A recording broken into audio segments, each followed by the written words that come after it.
Buenas tardes, chiquillos.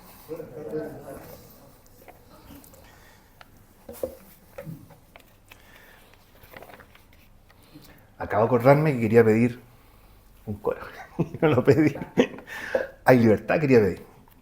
Porque justamente el tema que vamos a ver ahora tiene que ver con eso, con libertad, con cadenas rotas, con esclavitud siendo destruida. Y qué mejor que partir con ese coro, pero bueno, no lo partimos y no lo vamos a cantar. Vamos a Efesios capítulo 1. Efesios capítulo 1. Nos encontramos durante un par de sábados ya avanzando en un estudio a través del libro de Efesios. Estamos en el capítulo 1. La idea es ir avanzando versículo a versículo para ver lo que este libro tiene que enseñarnos, ir extrayendo la enseñanza que vamos a sacar de él. Lo que estamos viendo en el capítulo 1 de Efesios, estamos en Efesios capítulo 1, es a Pablo mostrándonos cómo Dios nos bendice y cómo esa bendición funciona de una manera tal que debiera despertar nuestros sentidos a apreciar lo que Dios ha hecho en nuestras vidas, y apreciando lo que Dios ha hecho en nuestras vidas, entonces tener una actitud dentro de nuestra condición horizontal donde somos unidos en una sola comunidad que disfruta de esas bendiciones y avanza buscando que el resto también sea beneficiario de lo mismo que nos ha beneficiado a nosotros. Esa es la idea. Cómo contagiamos, cómo propagamos el imperio, el señorío de Cristo sobre todas las cosas en una forma adecuada al carácter de Dios, un carácter que por supuesto no es un carácter tiránico ni destructivo como el imperio de Satanás, sino el carácter que este mundo anhela y disfruta, o anhela disfrutar desde su condición original, pero que no se ha podido hacer producto del pecado. Vimos durante la última reunión cómo Dios el Padre nos ha bendecido, y hoy vamos a pasar a ver cómo Dios el Hijo nos ha bendecido. La última reunión estuvimos viendo cómo había una bendición para nosotros planeada en el pasado, en la eternidad en el pasado. Hoy vamos a ver una bendición que ha sido ejecutada para nosotros en el presente. Si la última reunión vimos cómo disfrutamos de esta doctrina que a veces parece un poco controversial, que es la elección, cómo hemos sido escogidos por el Padre, hoy vamos a ver una segunda bendición que tenemos como creyentes, y es que hemos sido redimidos por el Hijo. Y para esto vamos entonces al capítulo 1 de Efesios y vamos a leer los versículos 7 al 10. Efesios capítulo 1, versículos 7 al 10. Alexander, ¿podrías leer, por favor? 7 al 10. En quien tenemos redención por su sangre, perdón de pecados según las riquezas de su gracia, que hizo sobreabundar para con nosotros en toda sabiduría e inteligencia, dándonos a conocer el misterio de su voluntad, según su beneplácito, el cual se había propuesto en sí mismo, de reunir todas las cosas en Cristo, en la dispensación del cumplimiento de los tiempos, así las que están en los cielos como las que están en la tierra. Muchas gracias, Alexander. Vamos a orar para pedirle al Señor que nos guíe, nos dirija, nos hable en lo que queda de esta reunión. Vamos a orar. Nuestro Padre, gracias por poder estar en tu presencia en esta tarde. Gracias porque podemos tener la bendición de abrir tu palabra, la expectativa ganada por tu Hijo, de que tu Espíritu tome nuestros corazones insensibles, duros, como piedra a tu palabra, y puedan ser ablandados y ser receptivos a lo que tú tengas que decirnos en esta tarde. Estamos expectantes porque esta es una promesa tuya. Tú nos has dicho que tu Espíritu tomará de lo de tu Hijo y nos lo hará saber. Y en esta tarde queremos hablar de tu Hijo, de lo que tu Hijo ha hecho, y es una instancia única y especial donde tu Espíritu puede hacer lo que Él más ama hacer, que es glorificar a tu Hijo. Queremos que Él sea glorificado, que Él sea exaltado, visto como glorioso, como Él realmente es de glorioso en nuestro corazón. Gracias por poder disfrutar de Él. Queremos pensar en lo que queda de esta reunión y es por eso que rogamos tu dirección, que me des palabra y nos des a nosotros un corazón sensible a lo que vas a mostrarnos. Quedamos agradecidos delante de ti. En el nombre del Señor Jesús. Amén. Vamos entonces, versículo 7. ¿Cómo comienza el versículo 7? Dice, ¿en quién? ¿En quién? Y la pregunta es, ¿quién es este quién? Y el quién del versículo 7 es el último que se refiere al versículo 6, en el amado. En el amado tenemos, dice, redención por su sangre. ¿En quién tenemos redención por su sangre? Entonces, en el amado, el Hijo amado de Dios, el único que por definición per se podría llamarse el amado de Dios, el único que recibe sin absolutamente ninguna condición las palabras que se abren desde el cielo y que dicen, tú eres mi Hijo amado. Él es el objeto de lo que parte diciendo el versículo 7 en este pasaje. Y obviamente Él es el foco de la bendición que se comienza a desarrollar acá. ¿Cuál es esta bendición? Eso es lo que vamos a ver ahora a continuación. Y lo que quiero mostrarles es que quizá uno pudiera de forma rápida decir, esta bendición se llama redención. Tenemos redención, la gran bendición que el Hijo ha conseguido para nosotros es la redención. Y podríamos quizás explayarnos en lo que significa la redención, pero lo que quiero mostrarles ahora es que en realidad dentro de este concepto de redención hay más de lo que comúnmente solemos entender. Y para eso entonces vamos a ver los versículos que tenemos por delante. Quiero hablarles de tres facetas que pudieran desarrollar cuál es la bendición que el Hijo ha logrado o ha conseguido para nosotros. Quiero hablarles de redención, por supuesto, en primer lugar, porque el pasaje nos habla de eso. Quiero hablarles de revelación también, porque luego los versículos 8 y 9 nos hablan también de eso. Y finalmente quiero hablarles de reunión, que es lo que tenemos en el versículo 10. Y esos van a ser los tres puntos que vamos a ver durante los minutos que tenemos por delante. Vamos entonces primero al versículo 7. La bendición que gozamos en el Hijo pudiera catalogarse en primer lugar como redención. Dicen, ¿quién tenemos redención por su sangre? El perdón de pecados según las riquezas de su gracia. Ahora, quizás para nosotros redención no sea un concepto muy extraño, no es un concepto muy complejo tampoco, y a grandes rasgos lo que implica es rescatar a alguien, ¿no es cierto? Redención es cuando tú rescatas, el que redime algo es como tú rescatas a alguien. Y nada más, fin del punto, no se da mayor complejidad al concepto. Pero en el tiempo en el que Pablo está escribiendo esta carta, el concepto es un poco más específico. No tiene que ser solamente el rescate de alguien, sino que era un rescate muy particular. Era el pago con precio de una persona, que era rescatada obviamente, pero era rescatada no de cualquier cosa, sino de una condición de esclavitud. Esa es la idea. Hay un pago por una persona que se encuentra en condición de esclavitud. Y esto ya enriquece bastante el concepto, porque, sobre todo cuando se trata de nuestra salvación, nos da una idea de qué es lo que Dios ha hecho por nosotros. Si se trata, redención, de alguien, número uno, que está en una condición de esclavitud, ya nos dice bastante con respecto a nuestra condición. Según Dios, si es lo que Dios está buscando comunicarnos acá, que Él nos ha redimido, estamos esclavizados, entonces, para afuera toda esta idea y todos estos conceptos de que en realidad estamos un poquitito incompletos como seres humanos, no hemos logrado nuestro mejor potencial, no hemos logrado sacar el tigre que hay en nosotros y entonces lo que necesitamos es alguien que nos venga y nos ayude a ser un poquito mejores personas de lo que somos, ¿no es cierto? De repente está esa idea de Cristo. ¿Quién es Jesús? Un gran ejemplo, un gran maestro, el gran gurú que vino a esta tierra a mostrarnos el camino para poder ser mejores personas. Como, no estamos tan mal, pero aquí hay alguien que nos muestra un ejemplo para ser una mejor persona.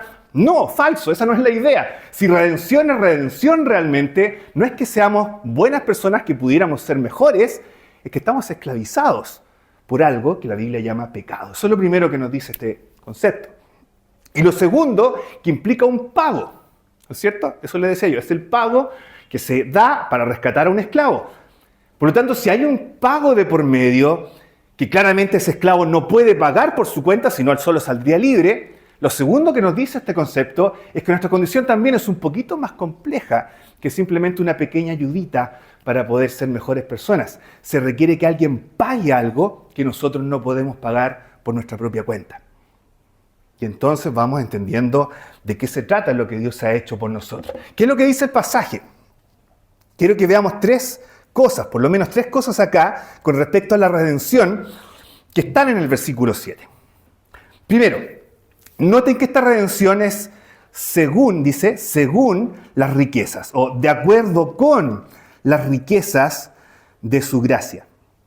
Quiero que pongan atención en esta idea, según. Ese pequeña frasecita, según, o de acuerdo con las riquezas de su gracia. Porque lo que nos está diciendo esta pequeña oración es que no se trata simplemente de que Dios, tomando todas sus riquezas de su gracia, haya sacado un poquitito y nos haya dado algo de esas riquezas para poder salvarnos, sino que dice que es según esas riquezas. Es en proporción a las riquezas de Dios lo que Dios ha ocupado para poder pagar el rescate por nosotros.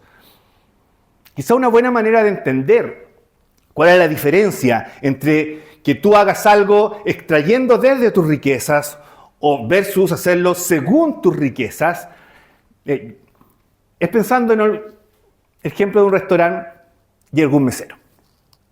Piensen que ustedes trabajan en un restaurante, son garzones en este restaurante, qué sé yo, en el verano les tocó trabajar, así que decidieron ir al, pongámosle nombre, ¿cómo podría ser? Al Doggies. Ya fueron al Doggies y están ahí.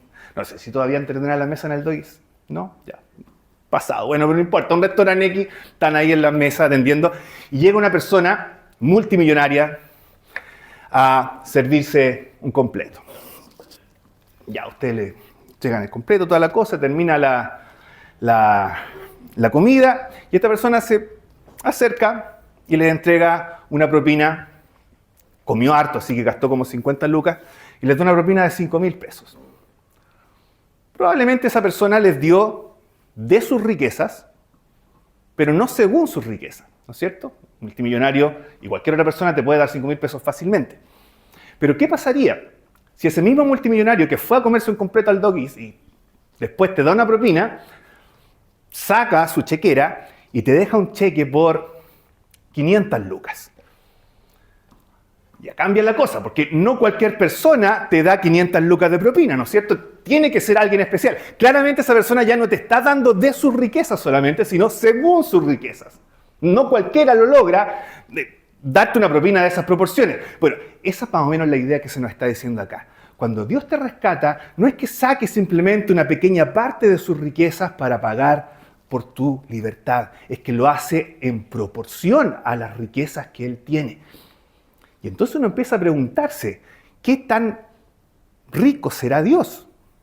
Si acá se nos dice que su salvación y el pago que Él efectuó fue según esas riquezas, veamos cuáles son esas riquezas. Y tenemos que empezar a calcular un poco, y la verdad es que los cálculos se nos van bastante fuera de nuestra cabeza, porque Dios no es millonario, no es multimillonario, no es billonario, no es trillonario. Podríamos decir que Dios es infinito, no sé cómo será el concepto, pero esa es la idea. Su calidad de obtener recursos es inagotable. Él simplemente habla y las cosas son. Esa es la cantidad de recursos y de riquezas que Dios tiene. Y acá se nos está diciendo, ese Dios de infinitos recursos no fue solamente que haya pagado desde una pequeña cantidad de ellos, sino que lo hizo de acuerdo a ellos. Este es el Dios que dijo sea el universo. Y el universo simplemente fue. Ustedes se han preguntado por qué ese mismo Dios no dijo, sea la redención. Y la redención fue. ¿Podría haberlo hecho? No podría haberlo hecho. Tuvo que pagar un precio. Tuvo que extremar recursos. Tuvo que hacerlo según las riquezas de su gracia. ¿Cuál ¿Cuál es esa riqueza que tuvo que extremar Dios para poder rescatarte a ti, rescatarme a mí? ¿Qué más que simplemente decir, sé salvo, y tú eres automáticamente salvo? No podía ser así. Tenía que ser de otra manera. Dios tuvo que extremar recursos según las riquezas de su gracia. ¿Cuál es esa riqueza? Sigamos viendo lo que nos dice el pasaje. En segundo lugar, noten que esta redención es por su sangre, dice el versículo 7. O para que suene más claro, a través de la sangre de Jesús. Y ahí está el costo. La sangre de Jesús. Y aquí nuevamente hay que aclarar cierta idea que puede prestarse para malos entendidos. A veces uno podrá decir, ya, la sangre de Jesús, porque esto es un costo grande. Y de repente pudieron decir, quizás sea porque la sangre, la calidad de esa sangre es súper costosa, y entonces 1 milímetro de esa sangre equivale a unos 800 millones de pesos, y entonces por eso que ese costo es muy alto. Como que pudiera ser como una especie de sangre de oro, como esta película mala que salió hace tiempo atrás, Los dioses de Egipto, no sé si la vieron alguna vez, donde los dioses les hacían una herida y sangraban oro. Entonces quizás así sea la sangre de Dios, la sangre de Cristo. Entonces si tú tomas un poquito de esta sangre es muy valioso y eso nos va a salvar. Y la verdad es que esa no es la idea de que seamos rescatados por la sangre de Jesús. Si así fuera sería bastante simple, ¿verdad? Bastaría con que Jesús hubiera venido un par de milenios después. Acá le hubiéramos hecho una pequeña transfusión de sangre, sacamos unos ml y tenemos para la salvación del mundo. No se trata de eso. Ese no es el concepto, esa no es la idea de que seamos salvos a través de la sangre de Jesús. La idea acá, cuando se habla de ser redimidos por sangre, tiene que ver que eres redimido por violencia. Esa es la idea acá. Sangre tiene que ver con violencia, tiene que ver con derramamiento de sangre, tiene que ver con una muerte tan violenta que hace salpicar sangre. Esa es la idea acá. Por lo tanto, lo que se nos está comunicando en este pasaje es que si Dios va a dar de acuerdo a sus riquezas, el precio de sus riquezas es nada menos que la vida de su propio Hijo sufriendo una muerte violenta que salpica sangre. Ese es el costo. Y entonces ahora podemos empezar a entender por qué Pablo dice que esta salvación, que esta redención es de acuerdo a las riquezas de la gracia de Dios. Porque Dios ha dado a su propio Hijo. El que no escatimó ni a su propio Hijo, sino que lo entregó por todos nosotros. Ese es el precio que Dios tuvo que pagar para poder salvarte a ti, para poder salvarme a mí. Dios no se guardó nada. Si hay algo precioso para Dios, es su Hijo, su único, a quien Él ama. En el amado fue donde partimos leyendo en esta tarde. A Él Dios se entregó a morir una muerte violenta. Ese fue el pago para salvarte a ti, para salvarme a mí. Y entonces ahora entendemos por qué. Pablo dice, esto es de acuerdo a las riquezas de su gracia. Dios ha provisto una salvación y para eso ha pagado un precio muy alto, que es el precio de su Hijo, rescatándonos a nosotros de nuestra esclavitud. En tercer lugar, fíjense que esta redención se describe como perdón de pecados. Dice, en quien tenemos redención por su sangre, el perdón de pecados. Y esto es como las dos caras de una moneda. Por un lado tenemos la redención por su sangre y por otro lado tenemos el perdón de pecados. Redención por su sangre es la manera o la cara, podríamos decir, que se ve desde la perspectiva de Dios. Dios ve esto y dice, el costo es la sangre de mi Hijo, redención por su sangre. Pero nosotros vemos esta misma obra desde el otro lado y lo que nosotros vemos es perdón de pecados. O literalmente acá es perdón de transgresiones. Esa es la idea. No se trata acá de cualquier pecado, se trata de transgresiones. Esas cosas que son justamente imperdonables. Hay cosas de repente que uno hace y dice, oh, se me fue, se me pasó. Como que casi es justificable porque la hice sin querer. Acá estamos hablando de esas cosas que tú sabes que están mal, en el fondo de tu corazón, y aún así las haces. Esas cosas que si alguien pudiera abrir tu mente, publicarla en un televisor y hacer que todo el mundo las viera, te pondrías rojo de vergüenza y quizá qué cosas harías para librarte de eso, porque realmente da vergüenza. Esas son las cosas que dice acá el pasaje, Dios te ha perdonado. El perdón de transgresiones o el perdón de pecados, dice acá. No solo las conscientes, también las inconscientes. No solo las pasadas, también las presentes, también las futuras. El perdón de todo. Eso es lo que Cristo ha logrado a través de su sacrificio en la cruz a tu favor. El perdón de pecados. Redención. Hay un pago para sacarte de la esclavitud y para poder liberarte. Y lo que nos está diciendo este pasaje es que esas puertas que te mantienen esclavo están abiertas, destruidas, destrozadas para que tú puedas salir de ese lugar y disfrutar de libertad. Redención, redención. En quien tenemos redención por su sangre, el perdón de pecados. Y si la cosa quedara hasta ahí, la verdad es que no tendríamos absolutamente nada que quejarnos. Ya es la obra más maravillosa que pudiéramos disfrutar. Pero hay más. Y tiene que ver con lo siguiente. Piensen ustedes en una cárcel sucia, hedionda, a todas las cosas que ustedes se pueden imaginar que pudieran eliminarse allá adentro, podrida, oscura, húmeda, y la puerta se abre y hay capacidad y libertad para que tú puedas salir. Y hasta ahí llegamos. Probablemente alguna persona diría, lo primero que yo haría sería salir corriendo por esa puerta y ser liberado. Curiosamente no es así. Y ustedes me dicen, ¿pero cómo va a ser tanto? Miren sus propias vidas. Mira mi propia vida. Si tú y yo nos consideramos a nosotros mismos creyentes, mira tu vida y mira mi vida y no me vas a poder negar que gran parte de tu vida la vives aún dentro de esa celda. Vives como si tuvieras todavía las cadenas puestas en tus brazos. Vives todavía como si fueras un esclavo cuando las puertas están abiertas para que salgas y tengas libertad. Y entonces te das cuenta por tu propia experiencia que parece que falta algo más, ¿verdad? Y Dios dice, sí, falta algo más. Vamos entonces a los versículos 8 y 9 porque aquí tenemos lo segundo que conseguimos o que el Hijo ha conseguido como bendición para nuestras vidas. Dios no solamente nos da en el Hijo redención, Dios también nos da en el Hijo revelación. Y vamos entonces a lo que tenemos en los 8 y 9, los versículos 8 y 9. Fíjense lo que dice el pasaje.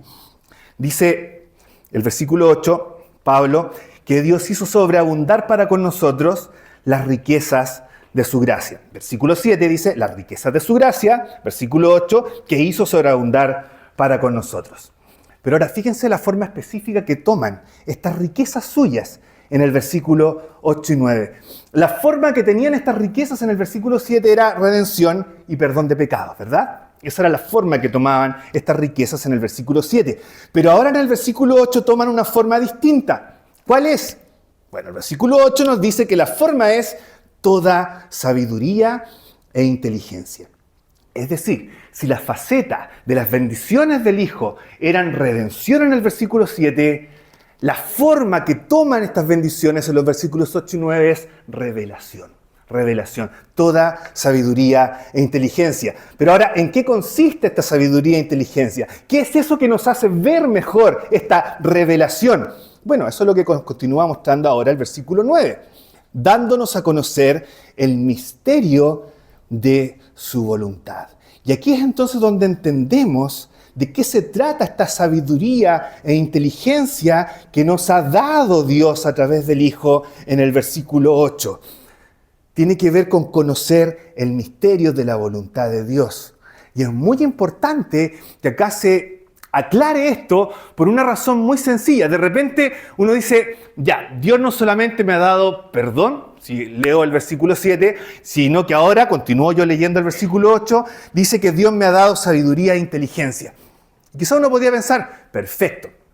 Esto significa entonces que cuando yo me convierto a Cristo y cuando yo soy salvo, inmediatamente Dios obra en mi mente y ahora tengo de tener un coeficiente intelectual limítrofe, tengo un coeficiente intelectual extraordinario y ahora puedo entender todas las maravillas y misterios del universo y puedo hablar de física cuántica y de, qué sé yo, la estructura interna de la mitocondria con cualquier persona porque me conozco todas estas cosas porque ahora Dios me ha dado sabiduría e inteligencia. La verdad es que no va por ahí la cosa, ¿no es cierto? O de repente, quizás usted dice, ya, pero qué ridículo, ¿cómo va a hacer eso? No, puede ser que no, pero de repente pasa que uno cree que por ser creyente quizás no vas a entender ciencia de cohetes, pero a lo mejor sí vas a entender grandes aspectos de teología porque ahora eres creyente.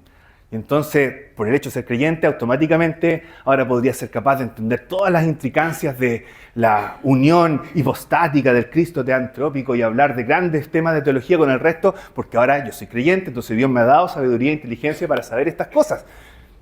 No, tampoco. Esa no es la idea acá. No se trata de que si tú eres creyente, inmediatamente tu coeficiente intelectual va a aumentar para saber ciertas cosas que el resto no sabe. Eso es más gnosticismo que cristianismo, una herejía del primer siglo que abogaba por este tipo de conocimiento. No, acá tiene que ver específicamente con conocer mejor la voluntad de Dios. Y es lo que hablábamos recién. Estás tú en esta celda. Afuera es maravilloso. Las puertas de la cárcel están abiertas. Y tú estás adentro.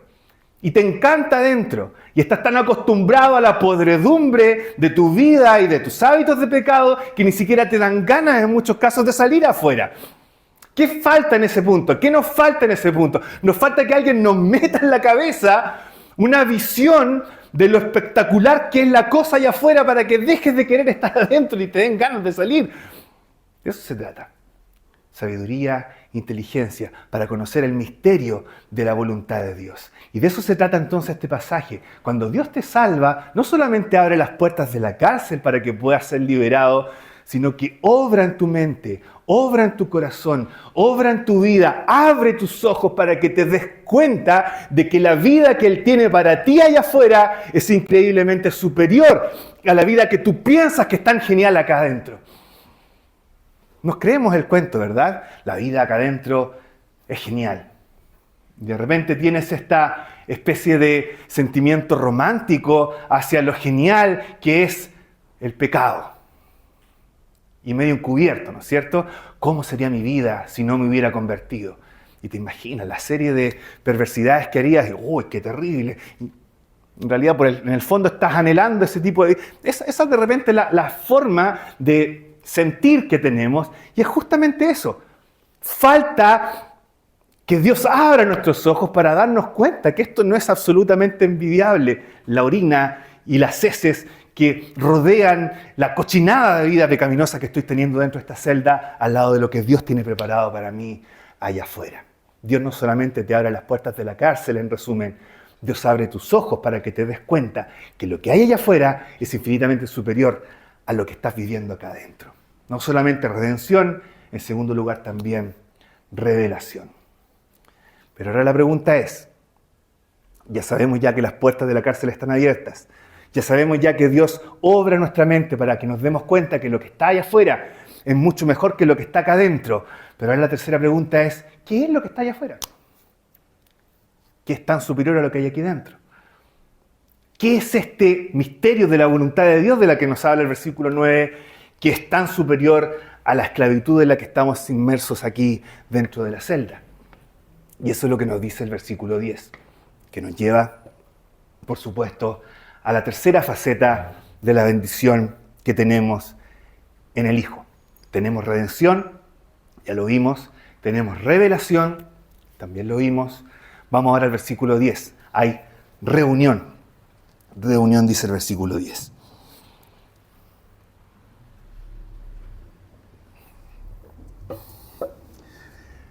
Hace un par de meses atrás tomé este mismo pasaje un día martes y les dije a los hermanos que se hicieran por un momento la siguiente pregunta, hicieran el siguiente ejercicio. Les dije, ¿qué tienen en común un mono de nieve en el desierto de Atacama con un pez en la punta del volcán Villarrica? Un mono de nieve en el desierto, un pez en la punta del volcán. Los dos van a quemar. Exactamente, compadre.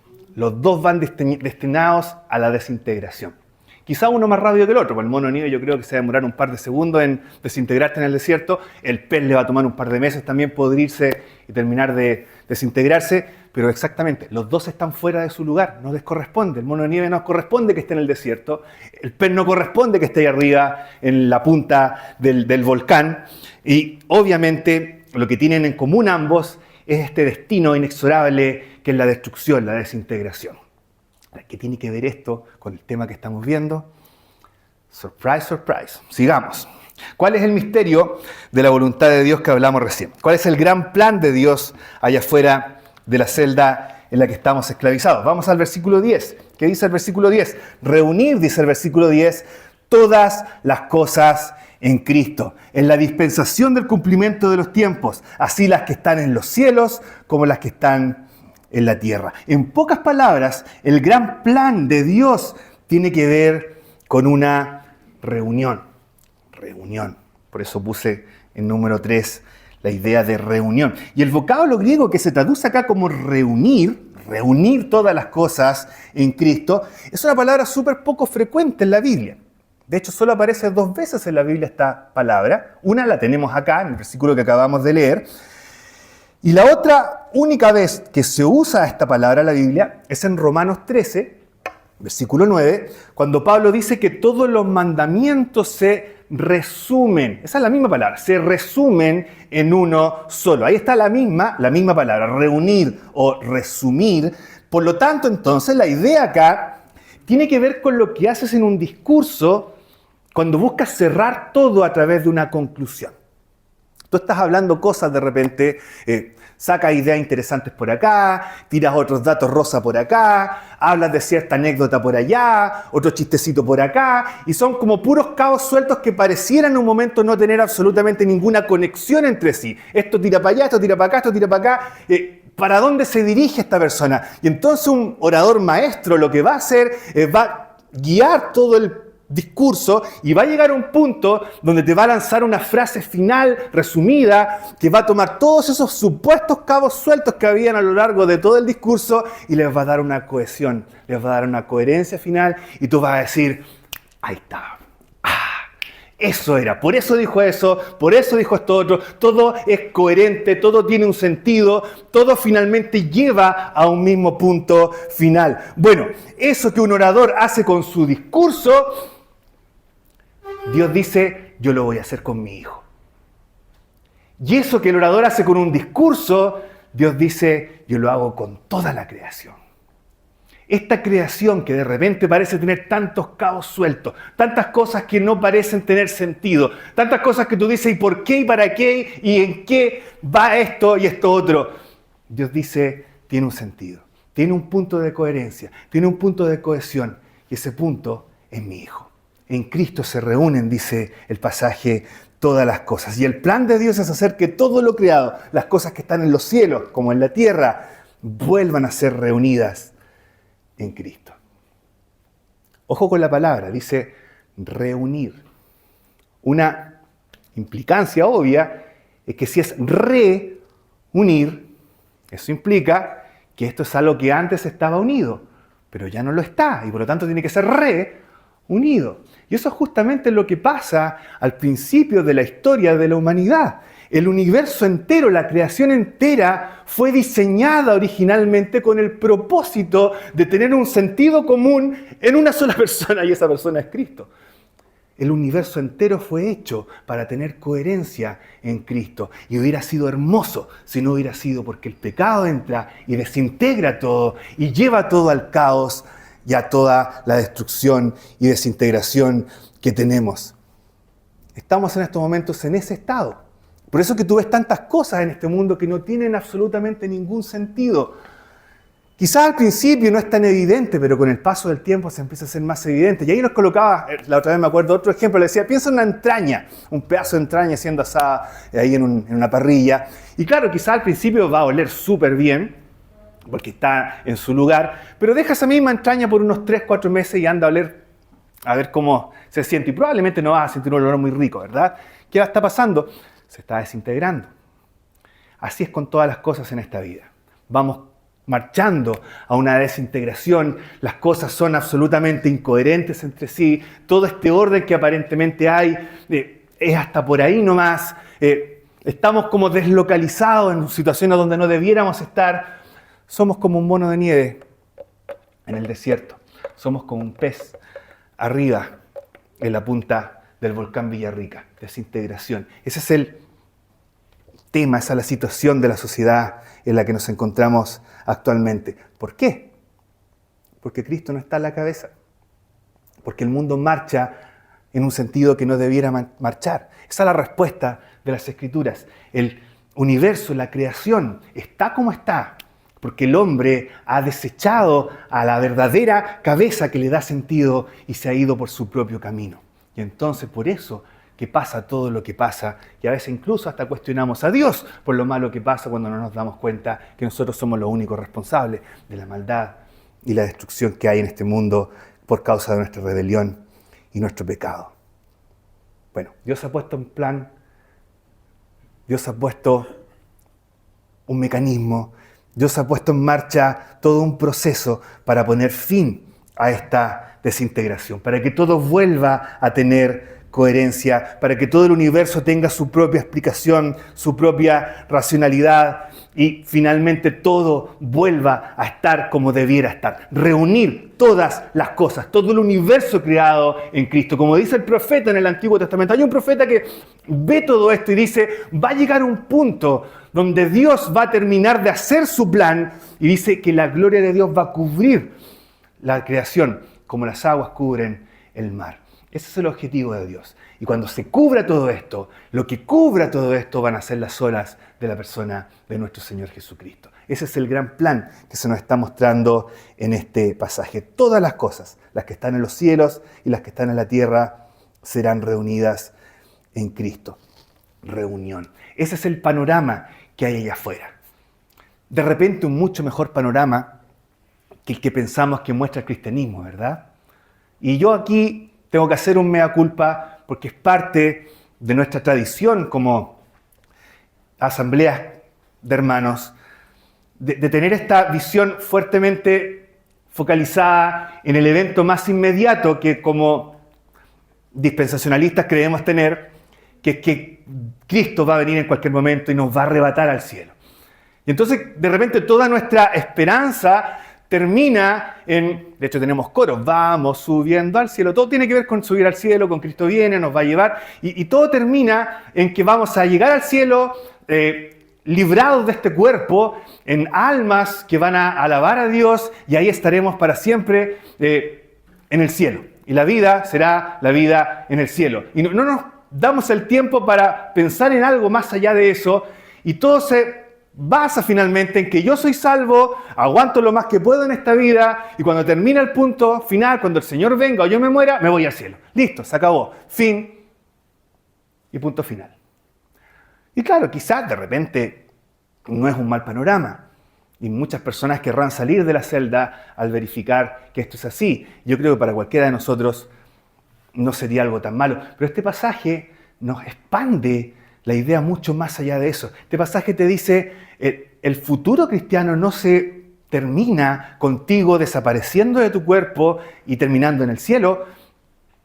Tiene que ver con algo mucho más grande. Es toda la creación, es todo el universo siendo sometido y gobernado por el dominio amoroso, armónico, coherente de la persona sabia de nuestro Señor Jesucristo. No se trata de una existencia incorpórea allá en el cielo con arpitas y alitas y visiones beatíficas, por de repente agradable que eso le pueda parecer a alguno. Se trata del universo terrenal, físico, con todo lo bueno que tiene preservado, con todo lo malo que tiene eliminado, con todo lo perfeccionable que tiene perfeccionado, para disfrutarlo en comunión con Dios, en comunión con hermanos, en comunión con el resto de la creación, en comunión con la creación viva, la creación vegetal, la creación mineral, con todo eso glorificado, todo reunido en una sola cohesión en Cristo para disfrutarlo por toda la eternidad. Eso es lo que Dios tiene preparado para los que le aman. Es mucho mejor que simplemente escaparnos al cielo y no aparecer nunca más por acá, ¿verdad? Hay una frase, ¿no es cierto?, que se utiliza a veces para el evangelismo. Dios te ama y tiene un plan maravilloso para tu vida. Y tiene mucho que ver con esto, ¿no es cierto? Es mi vida, yo me salvo, yo existo, yo me muero, yo me voy al cielo. Dios te ama, tiene un plan maravilloso para tu vida. Quizás podríamos decir, Dios te ama y tiene un plan maravilloso para el universo. Sería mucho más exacto. O más exacto todavía, Dios te ama y tiene un plan maravilloso para su Hijo Jesucristo. Eso sí que es bíblico, porque eso es lo que tenemos acá en este pasaje. Dios no solamente está salvando almas, por importante que esto sea. No solamente está salvando una comunidad cristiana, por importante que esto sea, ese es el tema de Efesios, de hecho, cómo crecemos en unidad como comunidad para poder expandir el reino de Dios. Pero Dios está buscando rescatar a todo lo creado y dejarlo bajo el dominio, bajo el señorío de su Hijo. Por eso estás acá en esta reunión, hermano, hermana. No estás acá para agarrarte una especie de golpe vitamínico espiritual e irte para la casa con pensamientos bonitos con respecto a Dios. Estás acá para saber cuál es tu propósito. Y dentro de esta reunión se nos está diciendo que justamente la idea de nuestra vida no es más que nada entender, ¡ay, qué linda la vida cristiana! Me quedo aquí dentro de mi celda como un esclavo. Sino que mis ojos sean abiertos, que vea lo que hay afuera y que vaya y viva a la luz de eso. Vidas que reflejen que han sido liberadas de la esclavitud del pecado y que viven para agradar al Señor como Él lo merece. Esa es entonces la tercera faceta de la bendición que disfrutamos en el Hijo, que se nos muestra en este pasaje. Redención, revelación, reunión. Nuestra realidad, antes de creer en Cristo, esclavos del pecado. Nos metimos de cabeza. No pagamos absolutamente nada.